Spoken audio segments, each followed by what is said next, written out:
जिला छिंदवाड़ा से डॉक्टर निवेदिता पांडे ने कोरोना काल में लोगों का सहयोग करने वाली भारतीय जनता पार्टी की भावी प्रत्याशी ने भारतीय जनता पार्टी की योजनाओं को जन जन तक पहुंचाने का काम किया। यह किसी पहचान की मोहताज नहीं है। इन्होंने ऐसे अनेक कार्य किए। यह पंडित बचराज व्यास के परिवार से ताल्लुक रखती है। पंडित बचराज व्यास ने सन 1951 से सन 1972 तक एमएलसी के दायित्व का निर्वहन किया था तथा संघ के राष्ट्रीय अध्यक्ष रहे। इन्होंने विभिन्न आंदोलन जैसे कच्छ गोवा आंदोलन में उल्लेखनीय कार्य किया। डॉक्टर निवेदिता पांडे ने छिंदवाड़ा में स्वास्थ्य, शिक्षा, स्वरोजगार, जरूरतमंदों की सहायता हेतु पिछली विगत कई वर्षों से कई कार्य किए हैं। इनके द्वारा आंगनबाड़ी शासकीय शालाओं में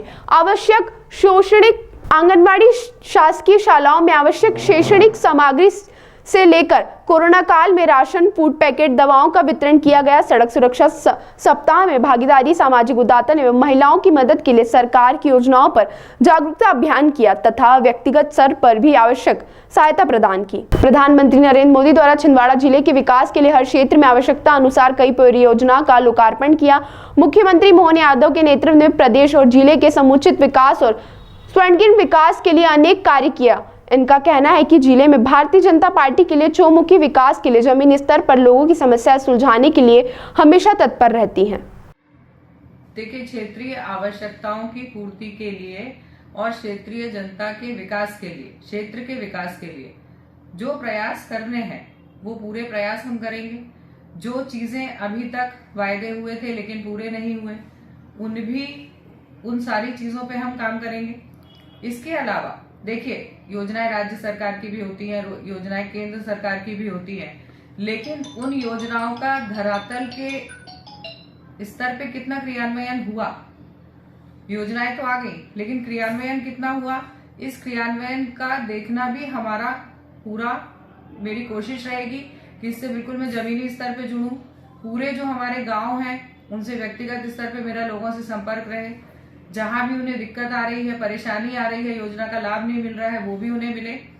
क्योंकि इसके लिए मैंने पहले भी प्रशिक्षण शिविर किए हैं, जागरूकता के शिविर किए हैं, तो मुझे नहीं लगता है कि इसमें कहीं कोई परेशानी होगी, क्योंकि ये तो विकास की राजनीति है। हमें छिंदवाड़ा का विकास करना है, जिले का विकास करना है। जिले का विकास इस तरह से करना है कि जो हमारी महिलाएं बहनें हैं वो स्वरोजगार जो कर रही हैं उनको स्वरोजगार में हम आगे बढ़ाएं। उनके जो बनाए हुए प्रोडक्ट्स हैं उनको देश विदेश स्तर पे लेके जाएं, जिससे उनकी आर्थिक स्थिति सुधरे। इसके बाद हम बात करते हैं कि मैंने सरकारी स्कूलों में, आंगनवाड़ियों में पूरी तरह से बच्चों की और महिलाओं की मदद की है। जिन बच्चों को सामान्य पहनने के कपड़े नहीं होते उनको कपड़े उपलब्ध कराए। जो उनका शालेय गणवेश है, स्कूल यूनिफॉर्म, वो दी है। ठंड के दिनों में हम उनको स्वेटर वितरण करते हैं। यदि बच्चे बताते हैं कि उनके घर में और कोई समस्या है या उनके यहाँ बाकी की किसी चीज का अभाव है जो कि बिल्कुल दैनिक जरूरत की है, हम उसको पूरा कराते हैं। इसके अलावा एजुकेशन की यदि हम बात करें तो आज हमारे जिले में बहुत सारे शासकीय शालेय गतिविधियां हैं, वो उस स्तर पे नहीं होती हैं या उनका उतना, जिसको हम कहते हैं कि एफिशिएंटली जो चीज होना चाहिए, जिससे कि बच्चों को वास्तविक लाभ हो और बच्चे यहाँ छिंदवाड़ा जिले से बाहर जाने के बारे में ना सोचें। मेरी एक चीज और ये बताइए कि यदि आपको पार्टी टिकट देती है और आप जीतते हैं तो पहली प्राथमिकता छिंदवाड़ा के लिए क्या रहेगी आपकी? पहली प्राथमिकता देखिए, मेरा तो जिले का सर्वांगीण विकास ही मेरी प्राथमिकता होगी, जिसमें मेरी महिलाएं, बहनें, माताएं, बच्चे, एजुकेशन की सुविधा, हेल्थ की सुविधा। आज कोई भी यदि एक्सीडेंट हो जाता है यहाँ पे, तो आप जानते हैं कि एक्सीडेंट या कुछ विशेष जो बीमारियां होती है, उस परिस्थिति में यहाँ पर बहुत अच्छा समुचित इलाज नहीं हो पाता। उसके लिए आसपास के महानगर में लोगों को भागना पड़ता है। तो मेरी कोशिश रहेगी कि वो सारी मूलभूत सुविधाएं यहाँ पर हम उपलब्ध कराएं और जिससे हमारे लोगों को बाहर ना जाना पड़े। जो युवा वर्ग है उसके लिए हम चाहते हैं कि यहाँ पर ही हम उनके रोजगार की व्यवस्था करें।